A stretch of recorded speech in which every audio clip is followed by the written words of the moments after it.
Hi hello welcome back to Lakshmi biology NEET classes.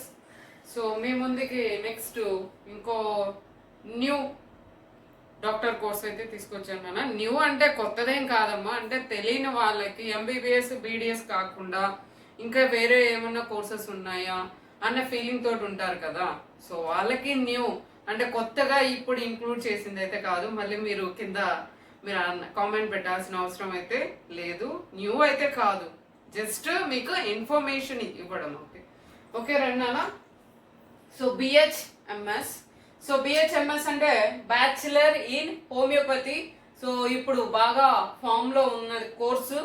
So bachelor in homeopathic medicine and surgery. ఓకేనా.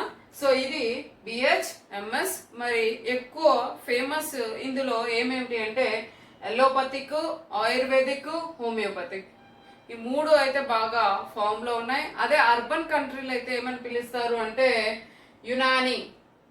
Arab కంట్రీలోకి వచ్చేసరికి ఈ కోర్సుని ఏమంటారంటే యునాని అంటారు. చూసారా, అంటే వేరే వేరే కంట్రీలలో కూడా ఈ కోర్సెస్ అనేవి రన్ అవుతున్నాయి. కాకపోతే ఏంటంటే మనం ఇంకా ఎంబీబీఎస్, ఓన్లీ ఎంబీబీఎస్ అనే చూస్తాం. సో ఐ కెన్ అగ్రీ నానా, ఎంబీబీఎస్ అనేది టాప్ మోస్ట్.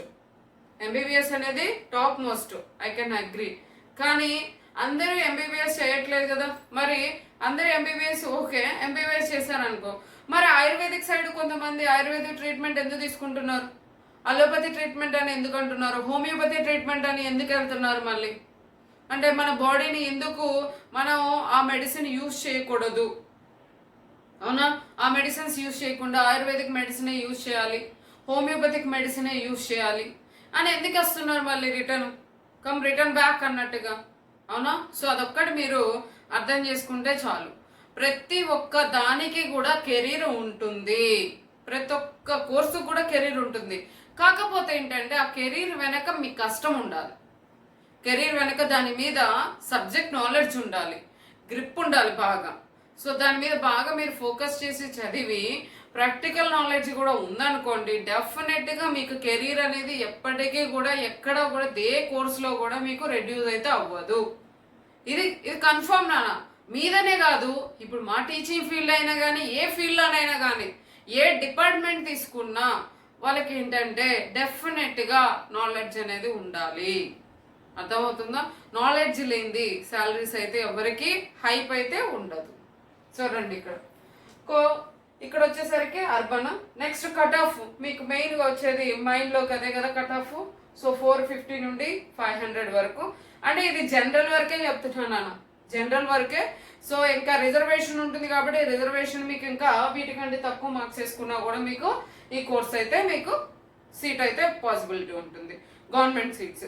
ఇక ప్రైవేట్ అనేది ఒక కామన్ ఏనన్నా. ప్రైవేట్ కాలేజ్ అంటే మీరు జాయిన్ అయ్యారంటే 2 lakhs ఉంటుంది, 3 lakhs ఉంటుంది. సో అది it's depend on colleges. So depend on colleges అయితే చాలానే ఉన్నాయి. మీకు ఇక్కడ నేను కొన్ని కాలేజెస్ అయితే నోట్ చేసి పెట్టున్నాను. అంటే కొన్ని స్టేట్లో కొంచెం ఫామ్లో ఉన్నాయి, ఫేమస్లో ఉన్న కాలేజెస్ గురించి మీకు ఇక్కడ 5 కాలేజెస్ అయితే నేనైతే లిస్ట్ అయితే రాశాను. సో దట్ ఈస్ దట్ కోల్కతాలో NIH అనేది కోల్కతాలో ఉంది, అదే హాస్పిటల్. నెక్స్ట్ వచ్చేసరికి Nehru HMC. So that is Delhi college. Next NHMC లక్నోలో ఉంటుంది. ఇవన్నీ కాలేజెస్ నాన్న. సో మన ఆంధ్రాకు వచ్చేసరికి ఏంటంటే జస్ట్ విజయవాడలో వైఎస్ఆర్ యూనివర్సిటీ ఉంది కదా, సో అక్కడ. నెక్స్ట్ వచ్చేసరికి నాన్న ఇంకొకటి తాడేపల్లిగూడెంలో వచ్చేసరికి మీకు Akulasri Ramulu homeopathic hospital and medical college నాన్న తాడేపల్లిగూడెంలో ఉంది. నెక్స్ట్ అలాగే మీకు తెలంగాణలో కూడా ఉంది. ఇవే కాదమ్మా, చాలా ఉన్నాయి, చాలా కాలేజెస్ ఉన్నాయి. నేను జస్ట్ ఫ్యూ కాలేజెస్ మీకు నోట్ చేశాను. చాలా కాలేజెస్ ఉన్నాయి, ప్రైవేట్ కాలేజెస్ ఉన్నాయి, గవర్నమెంట్ కాలేజెస్ ఇంకా చాలా ఉన్నాయి. జస్ట్ నేను ఫ్యూ కాలేజెస్, ఫేమస్ కాలేజెస్ అయితే ఎంటర్ చేసి పెట్టున్నాను. మీరు ఏదంటే ఈ కోర్స్ చేసిన తర్వాత బాగా మేము మంచి ఫామ్లో ఉండాలి, ఫేమ్లో ఉండాలి అని అనుకుంటే కంపల్సరీగా ఈ కోర్సెస్ చేసిన వాళ్ళు పీజీ అయితే చేయాలన్న. పీజీ చేశారనుకోండి, అప్పుడు మీరు వచ్చి అడగండి మాకు డిమాండ్ ఉందో లేదు అని. మాకు డిమాండ్ లేదు ఈ కోర్స్ చేయడం వల్ల అన్న ఫీలింగ్ అయితే ఏమీ ఉండదు. కంపల్సరీగా డిమాండ్ అయితే ఉంటుంది. పీజీ అయితే చేయండి. కానీ కోర్స్ చేసేవాళ్ళు కంపల్సరీగా ఏంటంటే కోర్సెస్ చేసేవాళ్ళు దాని మీద నాలెడ్జ్, అంటే వాళ్ళు చెప్పే నాలెడ్జే కాకుండా మీరు ఓన్గా ఇంకా డౌట్స్ ఎప్పుడైతే మీకు వస్తాయో ఎక్కువగా, ఆ డౌట్స్ రైజ్ అయినప్పుడే మీరు సక్సెస్ఫుల్ డాక్టర్ అనే వాళ్ళు అవుతారు. మరి ఇది ఎన్ని ఇయర్స్ అని అనుకోవచ్చు? 5.5 years అమ్మా. 4.5 years కాలేజ్ రన్ అవుతుంది, 1 year ఇంటర్న్షిప్. అర్థమవుతుందో? మళ్ళీ ఎన్ని ఇయర్స్ అన్న డౌట్ కూడా వస్తుంది. 5.5 years అన్న ప్రతిదీ కూడా ఇవన్నీ కూడా డాక్టర్సేనమ్మా. అర్థమవుతుంది అనుకుంటున్నాను. ఇది ఇంకొకటి BHMS.